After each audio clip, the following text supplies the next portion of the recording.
Ahojte kamaráti, vítajte po dlhej dobe pri vlogu. Ja som sa rozhodla, že začnem vlogovať, pretože budem mať taký voľnejší týždeň. Voľnejší znamená, že budem iba takú hodinku, dve pracovať, pretože dneska ideme na letisko pre moju maminku. Ja som teraz akorát do obeda odučila 2 lekcie, pripravila som si nejaké materiály, vyštafírovala som sa a ideme na letisko. No a chcem ísť ešte do takého nákupného centra, ktoré je pri Malage, pri letisku, pretože tam chceme napapať, je tam taká azijská reštaurácia, ale chcem ísť do jedného obchodu, ktorý som si omákala posledné 2 razy, čo sme tam boli a majú tam veľmi kvalitné veci, akože tie materiály, že super, zabudla som, ak sa volá, takže asi ho sem napíšem, keď si to prečítam. No a chcela by som si niečo stadiaľ kúpiť na skúšku, lebo však ja si často nechodím nakupovať veci. Ja nosím veci aj niektoré, ktoré sú aj 10 rokov staré aj viac, pretože keď sa človek o tie veci dobre stará a kúpi si dobré veci, tak mu vydržia dlho všakže. To sa nedá povedať z materiálmi dnešnej doby, lebo to je katastrofa. Napríklad aj tieto šaty som si dneska dala, kúkajte. Tie mám z Desigualu, kto pozeral španielské značky, tak vie, že Desigual je španielská značka. A tie som si kupovala, keď Sofinka končila asi 1. stupeň, tak na jej parádu. No. Takže takto vyštafírovaná, ešte stále mám prácu, ani na stole, ani som si to nestihla upratať, lebo ideme. To moje kuliatko, špinka, tam sa chladí, bereme ju samozrejme s nami. A zajtra musíme ísť aj k veterinárovi, lebo tí, čo ma sledujete na Instagrame, to ani neviem, či som vám hovorila o tom druhom akcidente. Viem, či som vám hovorila o tom, že uhryzol psík, to sme prekonali, no a potom sa jej stala ďalšia vec. Dneska som už dobrá, aj včera som už bola celkom dobrá, ale mala som 3 alebo 4 dní fakt, že depresie. O tom vám porozprávam potom, dobre? Možno zajtra, keď budem riešiť toho veterinára, lebo dneska aj Elinka sa cíti už lepšie a ja, takže si chcem zachovať tú dobrú náladu, že ideme pre maminku. Už som jej kúpila aj bombonieru, aj nejaké pletie v masky, nech sa to cíti dobre. A máme strašne teplo, akože decká máme také teploty, však aj na Slovensku asi sú, že v tieni je 31 stupňov. Poďme na letisko.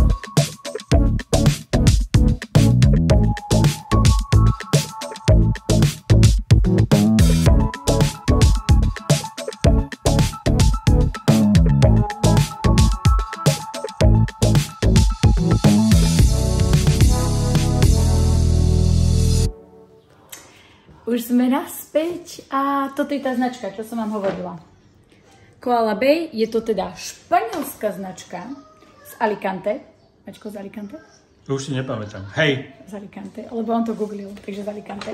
Majú výborné materiály a vybrala som si takéto šaty.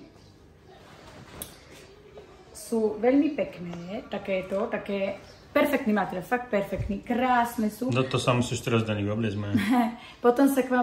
Potom sa vám oblečím, ale musím si do nich ešte taký opasok kúpiť, aby proste urobili ten pás. Takže takéto som si kúpila a vlastne ja. Kúpila mi ich maminka, lebo ja mám v nedeľu meniny, takže ešte som aj vyšla z toho dobre vlastne, dostala som darček. K veterinárovi.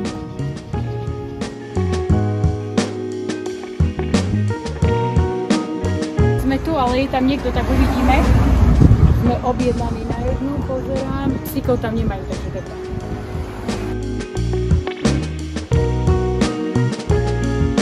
Tak prišli sme od veterinára, fúha.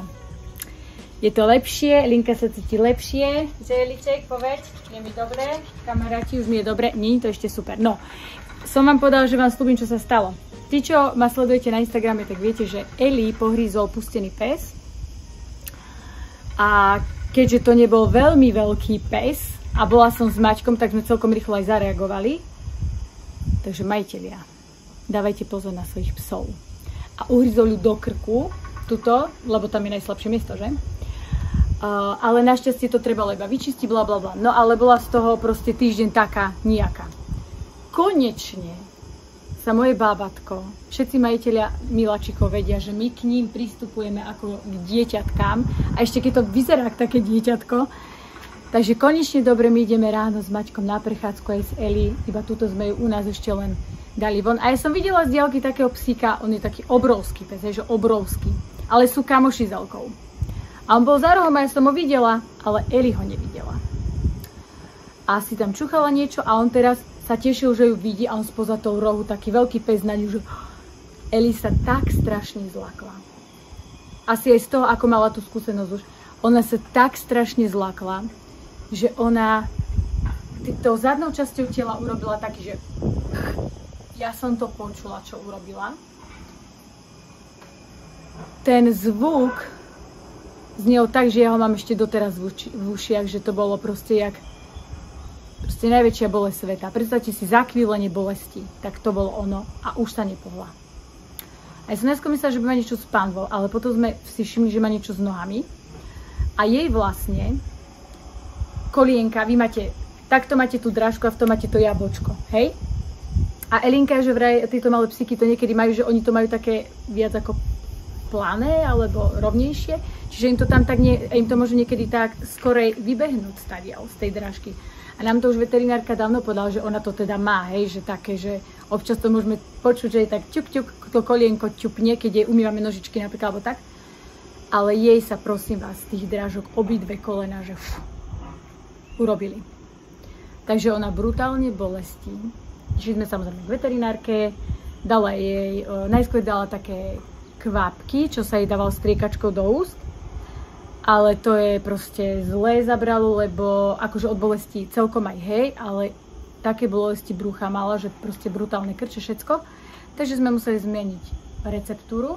Takže minulý týždeň pichla takú inekciu a ja neviem, čo to je. Ja si to predstavím, že je to niečo ako keď sa dávajú ľuďom obstreky, lebo že jej by to malo vydržať až 4 týždne, aby ju to nebolalo. A potom by sa jej to malo vlastne preaplikovať. No boli sme vlastne na kontrole, stále to tak má, už sa to dostáva na svoje miesto, už je to lepšie, ale ona vrala, že stále. No a ja som bola celý týždeň minulý z toho taká, však vy viete, tí, čo ste na Instagrame, že bude asi potrebovať aj operáciu. Nevieme, či obidvoch alebo jednej nožičky, ale asi hej. Povedala nám, že v Malage je jeden z najlepších špecialistov v Európe, ktorý sa zameriava práve na psíky s týmito klbami. Takže keď sa vrátime zo Slovenska, alebo nás čaká ešte cesta na Slovensko, preto to potrebujeme aj poriešiť, aby sa cítila dobre, a všetko. A keď sa vlastne vrátime, tak ona nám dohodne stretnutie s tým doktorom v Malage, lebo tam je tiež čakačka. Hej, musíme sa objednať, možno budeme čakať mesiac, kým nás zoberie, potom vyšetrí a on nám povie, čo doporučuje. Takže v skratke som to takto povedala. Fú, dneska je to už, že keď ju vidíte už behať a jesť, tak je to o mnoho lepšie. No a my ideme domov, ideme sa najesť, mamina čaká v bazéne, sa tam šlapoce, takže my ideme sa napapať a ideme zašulať kocky s maminou a Elka si oddychne a navarila som jej výbornú rybu s brokolicou, takže poďme všetci degustovať a ja sa ozvem možno o pol dňa, možno zajtra, ale vy ma uvidíte o sekundu. Kamoši, hlasím sa vám asi po 2 alebo 3 dňoch. Vôbec nemám čas vlogovať, dúfam, že mi to odpustíte, pretože sa naozaj naplno venuje mamine, teda trejme spolu čas, úplne relaxujeme, vypíname, okrem toho pracujem samozrejme a potom už na tú kameru nech zabúdam, ale kúkajte, čo mám s okom. Dostala som asi prievan, berem antibiotické kvapky, včera som bola teda v lekárni a dúfam, že mi to prejde, nebudem musieť ísť doktorovi, takže držte mi palce. A idem vám ukázať, ako krásne je vonku. Inak Maťko tam striha video, ste ho videli? Podívajte, maminka už pláva v bazéne. Idem za ňou ja, je nedeľa, podívajte. Vidíte tú krásu? To ticho. Ja to milujem. Ja už mám na sebe plavky, idem plávať. Takže idem plávať a dneska má Peťka meniny. 29. Všetkým Peťkám dodatočne želám všetko najlepšie, Peťušky moje. A ideme do Malagy, tak vás zoberiem so sebou. Ale chcem vám ukázať toto. Dívaj. Koláčik som robila na raňajky taký, že banánovo-marhulový s kúskami čokolády a dáme si k tomu kávu. Ale najskôr, ešte bordel, to musím upravať. Realita. Čo vám tu ja budem natáčať len keď príde niekto, kráľovská rodina k nám poupratovať? Nie. Takáto je realita života, vy to tak určite máte tiež, že dajte vedieť. Takže ideme do bazéna, potom si dáme koláčik, kavičku. Dúfam, že na to oko nebude boleť, keď budem plávať, dám si okuliare, čapicu, všetko a zoberiem vás so sebou do Malagy, ideme na pizzu.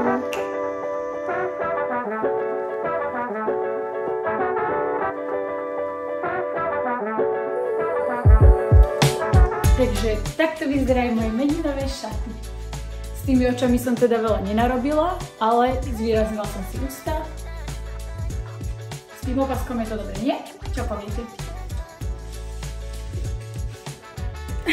A ide sa papať.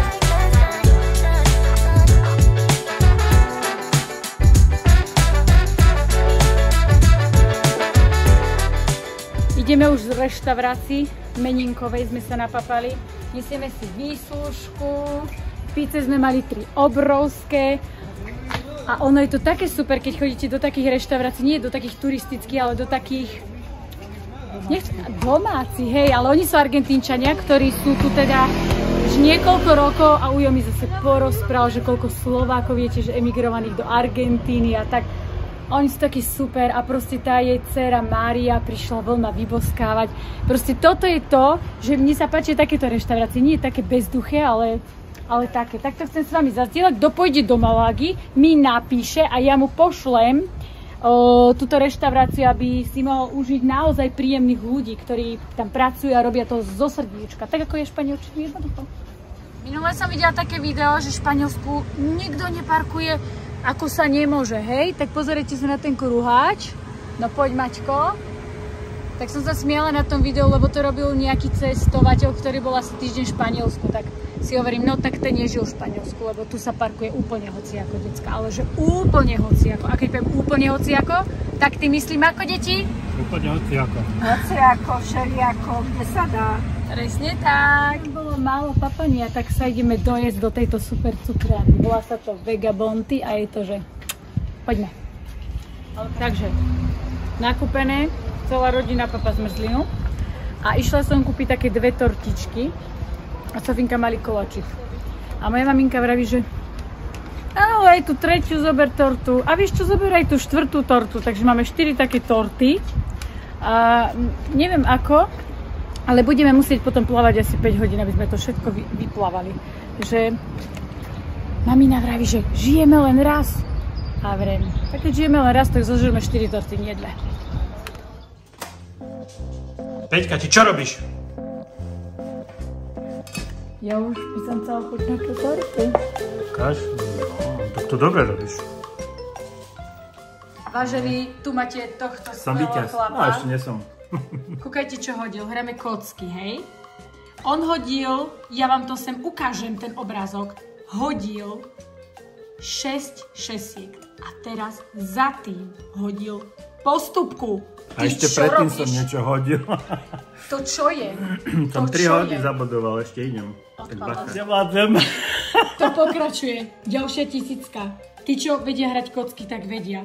Už si to musím písať vedľa, že nahral v 1. kole, v 2. kole, v 3. kole, v 4. kole a on pokračuje. Ty pokračuješ. Ja idem. Vlasy sa ti zježujú. Kamoši, my dneska celý deň nemáme internet. Akože fakt, že celý deň. A nielen my, akože ja, ale celá dedina. Takže pracujú na poruche. Neviem, čo sa muselo veľké stať, keď celá dedina už od rána nemá internet. Ale sme to celkom dobre zmakli bez internetu, lebo sme plávali, maškrtili a zase plávali a hrali kocky. No a teraz sme vytiahli maminu, ideme sa trošku poprechádzať a chcela vidieť tú priesvitnú zem. Takže poďme sa pozrieť všetci na priesvitnú zem, kto to ešte nevidel, teda tú zrkadlo. Takúto som to myslela.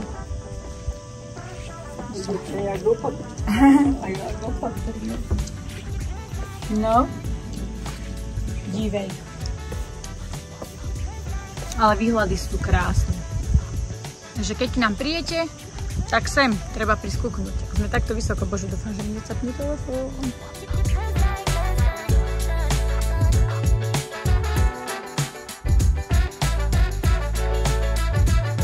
Ešte som vám chcela ukázať, že je 8 hodín večera, 33 stupňov. Takže brutálne teplo zase. Tento strom je úžasný, pretože z neho padajú takéto suché veci. A viete, také tie zvuky, čo sú... Toto vždycky robím. Pretože je to také satisfying. Také kruchiente. Ako sa to po slovensky? Také kšupavé, také dobré. Kamaráti, dívajte, nikde nikoho není, pretože je, koľko je, 6 hodín a je 34 stupňov. Takže sme tu samučky. Aha, nikde nikoho. Ale kde ideme, mami, povedz? Na nákupy. Na nákupy. Ideme na babskú jazdu, ešte tu máme tretiu babu Sofinku, ale tá není na videu, tá veľmi nechce byť.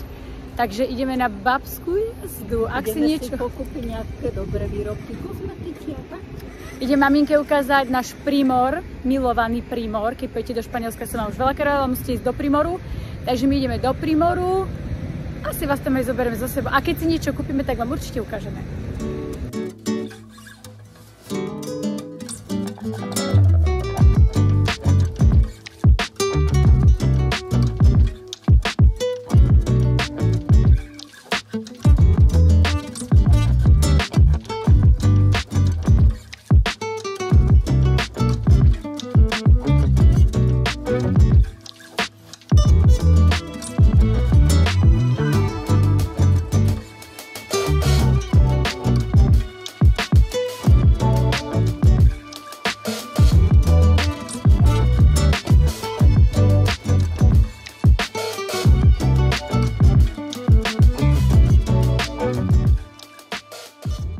No, maminka, ochutnaj. A všetkým povedz, aké to je. Famózne. Ukáž. Famózne? 10 z 10? Vynikajúce, mňam. Kúkajte, čo sme si dali. Dobrodku. Bubble tea. A ako sa to povie po španielsky? Ja som vás to učila. Té de burbujas. Kto si pamätá, čo? Napíšte mi, kto si pamätá.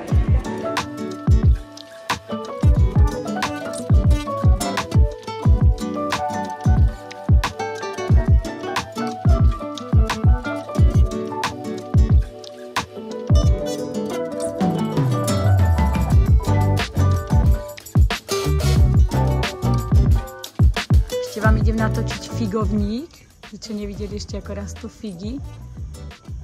Tak takto hodne ich bude. Hodne. A tam je taká malá figa, kúkajte. Ahoj, figa moja. Máme 9 hodín, povedz, a je 30 stupňov a je mi teplo. Kamoši, 9 hodín večer. 9 hodín večer. My sa potíme jak. Takže ideme smer tam. Bazén. Posledná kavička s maminkou. Maminka pôjde za chvíľku na letisko. Čin, čin. Na zdravie. Tak maminka odchádza. Maminka, poď sem. Poď na pamiatku. Povedz, čo sa ti najviac páčilo. Veľmi sa mi páčilo, že sa moja dcerenka o mňa veľmi dobre starala. Vyvárala mi také dobroty, že si nesiem 3 kg navyše domov. Budem mať čo robiť, aby som to schudla. A páčilo sa mi všetko, úplne všetko. Mám úžasnú rodinku. A milujem svoju dceru. Takže toto máme takto na pamiatku. O 10 rokov si pozrieme toto video. Dobre? Áno. A ja si ho pozriem. Ideme na letisko, kamoši.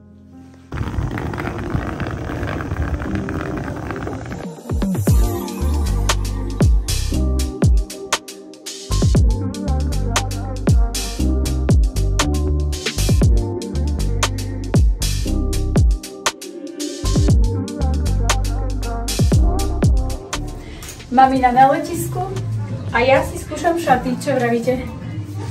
Bereme? Bereme. Strašne sú super, keď to dobrý materiál. Taký úplne super. A sú 50% akcia. Sa mi zdá, že 50%. Ale sú v akcii. Bereme. Kamaráti, ideme sa pozrieť na takú parádu a touto aj uzavriem tento vlog, ale ešte si počkajte, lebo ideme pozrieť, teda dneska je noc flamenka. A bude tam taká prehliadka nádherných šiat a tak. Takže ideme vám to trošku stočiť, my si to ideme užiť. No a ďakujem vám, že ste pozerali tento vlog a vidíme sa niekedy na budúce. Čaute. Ya estamos. Si queréis podéis saludar. Hola. Porque es para mi vlog eslovaco. Eslovaco. Ah, sí. Qué guapas. Espera. Ahoj. Vamos. Ahoj. Porque ella sabe, porque tiene un novio de Eslovaquia. Ako ste mohli vidieť, tak som teraz kočky v krásnych šatách flamenkovských točila, mi to dovolili, som sa ich opýtala a jedna dokonca hneď povedala, že ahoj, lebo som mi povedala, že to bude vo vlogu slovenskom a ona hneď, že ja viem povedať ahoj a viem, že ako vieš? Ona, že lebo ona je Ukrajinka, ale má priateľa zo Slovenska a tiež je teda žijúca v Španielsku už roky. Tak a za mnou, vidíte tu krásne? Tak vám ešte trošku stočíme šaty.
Ideme z tej krásnej prehliadky flamenkovskej. Dúfam, že ste si to užili. My sme si to užili riadne. Som sa potom rozprávala s tými dievčatami a bolo to strašne pekné. Mali ste tam možnosť vidieť vy aj nejakých dizajnerov a vlastne toto sa robí, toto bol 6. ročník u nás v dedine a robí sa to na podporu turizmu. Takže ak pôjdete niekedy takto v júli do Španielska na Costa del Sol, tak vám to určite odporúčam. Je to teda v niektorých mestách, niekoľkých, neviem v koľkých, si nepamätám, tá pani to rozprávala, ale nepamätám si v koľkých, ale u nás je to už 6. ročník a stálo to za to, bolo to veľmi pekné. My sme to videli aj minulý rok teda. Takže dneska sa s vami rozlúčim, tak po španielsky. Olé!